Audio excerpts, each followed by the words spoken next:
Well, welcome in Space Coast Daily. We have a treat for you here today. We have Representative Mike Haridopolos, who just got done with a hearing here that we're going to talk a little bit about space and the hearing that he was a part of. And Mike, we thank you for taking time with Space Coast Daily. We're going to talk a little bit about this meeting. And I want you just to talk a little bit about what was the point of this meeting. Obviously, we're talking about the budget, but what was discussed in this hearing? Well, Zach, it's so important to our community that space stays number one here in the United States. We are facing real challenges, especially from China abroad. We want to get back to the moon by 2028. And fortunately, President Trump has made a fantastic selection in our new NASA administrator, Jared Isaacman. He was the person, of course, answering the tough questions today about the future in space. And I'm happy to report that we are fully engaged with a successful mission on Artemis 2. That means that it is the linchpin so that we can move forward. It was a great success, as you know, and we're going to see that program fully funded once again. It is essential that we make our way back to the moon. We're going to make 2 attempts in 2028, and I feel like we're on the right track at this point, especially under Jared Isaacman's leadership. There'll be some ongoing budget discussions, as we always do here in Washington, D.C., but I'm confident that we'll get the funding necessary to make a successful run at the moon. And I thought he answered some really tough questions as we are moving forward in modernizing NASA, using the public-private partnerships with amazing companies like SpaceX and Blue Origin found right here in Brevard County. Mike, with the Artemis 2 launch and the competition that, for the space race, one of the things that you guys discussed in the meeting was competition, geopolitical competition between countries. And one of the countries that you mentioned was China, and they're considered a threat at this moment in the space race. Talk a little bit about what the point of what space can do and what's the importance of this race for space and what it means. Well, the space race is not just about national prestige, being the first to go back to the moon since 1972, and of course, land astronauts, but we have really focused our attention and having the ultimate high ground when you think militarily. It's not just an exploration mission. It's not just for the science of it all. It is also national security. As you know better than Isaac, the Chinese have done all types of nefarious things in space. This includes trying to steal some of our satellite information, spying on Americans that way. Second, that the Russians, who are in line with the Chinese, actually collided satellites in space, and that's caused a lot of space debris around circling the Earth, which causes all types of chaos for the over 10,000 satellites that currently circle the Earth. And we need to make sure that we have our satellites in place because if nothing else, GPS technology that is so essential to the military as we face different engagements, most recently, of course, in Iran. Finally, as far as going to the moon, there's the energy component there. That's called helium-3. That allows you to produce nuclear energy more efficiently, less expensively, and also without some of the waste found in conventional nuclear power production. And finally, on the south pole of the moon, there is water. And that means hydrogen and oxygen. So if we create a moon base, which is our goal, we would launch actually from the moon to get to places like Mars. It would be a heck of a lot easier, as you know, to get out of the moon's atmosphere than it is Earth's atmosphere, because after all, it's 8 million pounds of thrust to get a huge rocket like the Artemis out into space because of the realities of the atmosphere and gravity. Whereas on the moon, we don't have some of those challenges. So it's a step-by-step process. And what's so great is that we have a clear process in which to win this battle against the Chinese and get that ultimate high ground and make sure we have the best military technology possible. God forbid, should we get into a hot war with any nation, let alone China. In the hearing, you guys talked about the proposed budget for the fiscal year, which requests $18.8 billion for NASA. That's roughly a 23% cut from last year. One of the things that you guys talked about was private-public partnerships and being able to kind of maybe supplement that cut that was from last year and being able to help you going forward. Talk a little bit about that. Sure. Well, remember, the president's budget is the starting point. Last year, we had very similar numbers. We were able to work with Republicans and Democrats alike in order to make that number pretty much zero. It was full funding for NASA. And as you remember, Zach, we got an additional $9.9 billion for NASA in the big budget bill that was also passed in July. So you had over $34 billion put into NASA.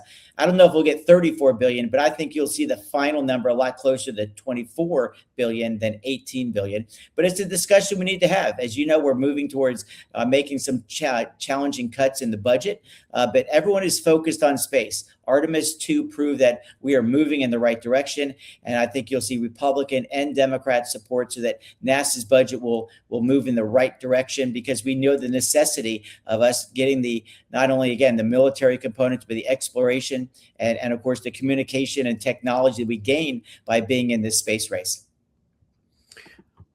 We're here with Congressman Mike Haridopolos talking space, and just got done with a hearing talking about the proposed budget from the president's budget for next year. Mike, you're in DC right now. This is the first interview that we've done with you remotely in DC. So far, how do you like DC, and how's the weather? And do you like the weather up there better than down here? I think I know the answer to that.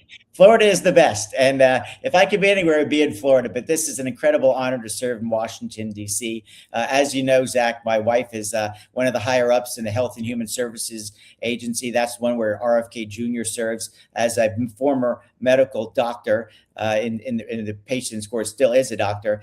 She is one of the main people driving American healthcare policy, doing everything we can to not only reduce costs, but to improve the quality of care. And so we are both up here in Washington, as we are now empty nesters. Washington is a fabulous place for a former history teacher, which I am. But it is a thrill to represent our community. And I feel we made some great progress in our first year in office. As you know, we got record funding for NASA. We got record funding for the Indian River Lagoon, which is so vital. And we were able to provide some real quality tax relief for people who are on Social Security, let alone earn overtime and tips. And so it's been a really exciting first year, and luckily I've hit the ground running as I chair our very important committee to our community, that being the Space Committee. And the other committee that I serve on is called Financial Services. That's seen as one of the top 4 committees in Congress. And on that committee, I serve as what's called the whip. The whip's job is to basically make sure that you get the votes you need in committee to move the bill out and get an overall vote by the entire House of Representatives. And so we've done our best to make this new transition, but it's always best to be back home in Brevard County, as we love the ocean and the river, and more importantly, be around our friends and hearing what's going on in the community, so we can take those ideas back to Washington, D.C. when we're back up here. Mike, we thank you for taking time with Space Coast Daily. I got one more question for you, and we'll let you get out. I know you're very busy right now, being in DC and stuff. But so, what's next on the agenda for you? What are you trying to work on right now? What's on the horizon for you? Well, first and foremost, we want to make sure that our homeland security is fully funded. As you know, there's been some fights over border security and ICE funding. I think both need to be funded fully, because sadly, 10 million people plus maybe even more entered the country illegally during Joe Biden's presidency. Fortunately, we have secured the border, but there are a lot of bad people who came into the country, and that's why we need to extract them from the country, or at least put them in prison because of some of the heinous acts that they've done. We're in the progress of that. I think we'll get that done in the next couple of weeks. But until then, I'm not taking a paycheck. I don't think we should get paid until the government is fully set up, and that's why I've withheld my own pay. And the other thing, of course, working on is that we want to make sure that we continue the right direction of taking on fraud. Zach, you and I have heard these horrible stories out of places like Minnesota and California, rampant fraud. I just left a meeting where we're finally prosecuting some of these horrible people that are stealing money, whether it be at hospices or education programs. And we need to be aggressive, because people work incredibly hard to earn those taxpayer dollars, and we want to fight fraud. So those are the main things that I'm working on currently. Of course, always working on space issues, always working on issues to help our lagoon. And I think we'll see similar funding for our community back at home, because it's so essential that we provide for the local needs. And I'm proud to be at the tip of the spear here on the House of Representatives. And I work very close with our Senator Ashley Moody, and of course our senior Senator Rick Scott. I got one more question.